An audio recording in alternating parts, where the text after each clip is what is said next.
Струјата поевтинува, ама ќе биде поскапа. За семејство со просечна потрошувачка ќе има малку повисоки сметки. Регулаторната комисија за енергетика ги објави новите цени. Според нив, ако сакате пониски сметки за струја, темпирајте се да перете, пеглате, готвите и завршувате дневни обврски на ефтина струја.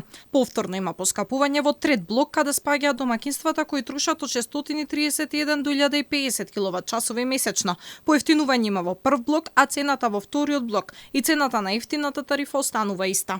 Според пресметките на Алфа, оние најштедливите кои влегуваат во втор блок ќе добијат сметка за струја 100 денари повисока. Владата ова го оправда со игра на зборови. Се намали мрежарината за 23%, но со останатите додатоци на крајот излегува дека сметките за струја на оние кои штедат од новата година ќе бидат или исти или минимално зголемени.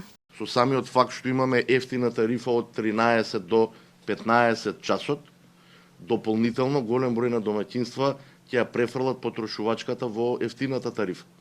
Така да, тука негде ќе бидат сметките, ќе бидат негде пониски, негде исти, единствено ќе бидат повисоки кај оние кои што имаат потрошувачка 0 или имаат потрошувачка 10, 15, 20 киловат часови во текот на годината, бидејќи тие ќе треба да ги платат тие 200 денара. Новата сметка за струја ќе има и нова ставка пристап до мрежа која ќе чини 200 денари плюс на сметките. Ова значи дека оние кои не трошат во објектите кои ги поседуваат, имале станови и викендици, ќе го плаќаат на доместокот, а за сметка на тоа се намалува мрежарината за 23%.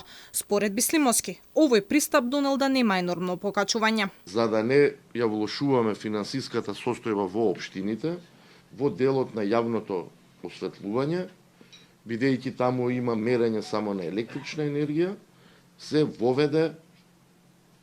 не се воведе овој надоместок. Кај потрошувачите од ЛВ2, каде што се мали микропредпријатија и домаќинства, изнесува 200 денари на месечно ниво и овој надоместок доведе до намалување на мрежарината од 23%. Значи, ние одлуката наша ја носиме во рамките на приходот. Не дадовме дополнителни пари. Ако дадевме, цената за мрежарината ќе ни останеше иста. Инаку, според податоците на Ивана, дури 10.000 домаќинства преминале од втор во трет блок од октомври во ноември, што значи дека зимата ќе биде поскапа за нив. Цената на струјата годинава за прв пат ја пресметуваше Евана Хом, а Амин доби од регулаторната комисија за енергетика.